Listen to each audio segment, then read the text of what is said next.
Commonhold, the new system for leasehold that Labour are launching in the UK. So I am going to share everything you need to know about the new Commonhold system here today. The government, Labour, is determined to ensure that Commonhold becomes the default tenure. This isn't a surprise as they put it in their manifesto. Put simply, the people who live and own residential apartments will exercise control over the management of their buildings in the future. That is Commonhold. The feudal leasehold system of apartment ownership, and in some cases house ownership, is to be abolished by the Labour government in its first term. So that is between 2025 and 2029. Please note this is not law yet, but it is likely to become law, particularly for new apartments before the next national election in 2029. The white paper on this was published on the 3rd of March 2025. In this post, I will look to cover the following issues. Number 1, what Commonhold is and how it's different from leasehold. Number 2, how it will affect buyers of apartments in the future when it becomes law, and potentially owners of existing apartments. Number 3, how it will affect landlords owning multi-unit freehold blocks. Number 4, how it will affect developers who are looking to develop blocks of apartments from 2025 onwards. And number 5, how it is a great opportunity for title splitters of freehold blocks. And we've already talked about what a great opportunity they are before now. Now, if you want to get more updates as Commonhold is coming into law, then you need to like and subscribe to my YouTube channel here. So now let's focus on apartments for the remainder of this post today. What Commonhold is, let's start with that. When it becomes law in England and Wales, in simple terms, leasehold flats will be abolished in time, and the new tenure for apartments will be freehold. Write that down, freehold. This step goes further than the Leasehold Reform Bill, which was put into law in May 2024, which said that new apartment owners would be granted 990-year leases. The new apartments and new houses in the future will be freehold. So today we don't have freehold apartments in England and Wales. This effectively means outright ownership of the apartment by the person who buys or owns the apartment. The shared areas of the building, the grounds, the garden, the hallways, the roof, for example, will be part of something called a Commonhold.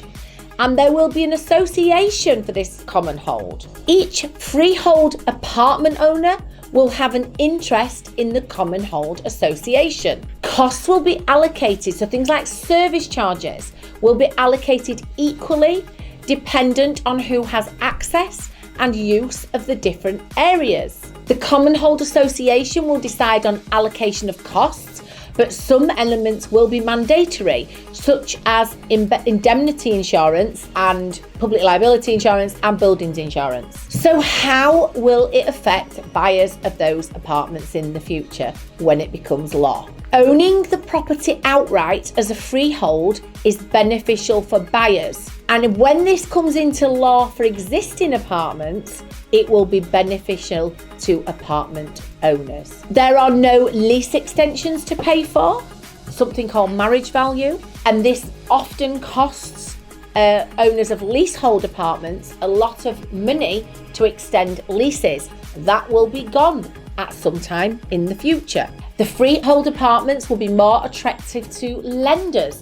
They are going to be happier because now the person who wants borrowing on the apartment is actually going to own the freehold of the apartment outright. The apartment owners will be, by law, have a say in their own building management, and the costs of repairs. Management companies will no longer be able to leverage unreasonable charges on apartment owners. It is really good news for apartment owners, as the apartment is now eminently more mortgageable. So, brackets, no short unmortgageable leases, close brackets. Service charge costs will be under control, a much more attractive investment for buyers of apartments in the future. It is likely that Commonhold management companies will be available for the management of Commonhold associations. So number 3, how will this affect landlords owning multi-unit freehold blocks? Buy-to-let landlords who own freehold blocks, there are over 500,000 of these, will be unaffected by this change unless they decide to create separate freehold apartments to sell. And that is called title splitting. So a freehold block will remain a freehold block unless it is title split to create individual freehold apartments. So number 4, how will it affect developers who are looking to develop blocks of apartments? Developers will no longer be able to sell off the freehold interest in an apartment block. They will now need to develop and sell freehold apartments with a share of the Commonhold and associated future management costs allocated fairly to freehold apartment owners. So you see how this is good for the apartment owners. Now, number 5, what is this opportunity for people who know to title split blocks? Well, we already know title splitting blocks will give you 25 to 35% capital uplift, and that will remain the same. Commonhold is a great opportunity for developers and landlords who want to retain apartments for buy-to-let rental, serviced accommodation and social housing projects. Title splitting freehold apartments will use similar processes to title splitting leasehold apartments. It is simply a change to the legal system used. As title splitters, we will still create beautiful homes for our tenants to live in, but we will also gain access to capital growth by title splitting into individual saleable apartments. Now, I want to say the benefit to title splitters too is that you will now have access to better valuations potentially in the future because your apartments are now freehold and the banks will like that. So actually, there's not many losers apart from current freeholders to the new change in the law.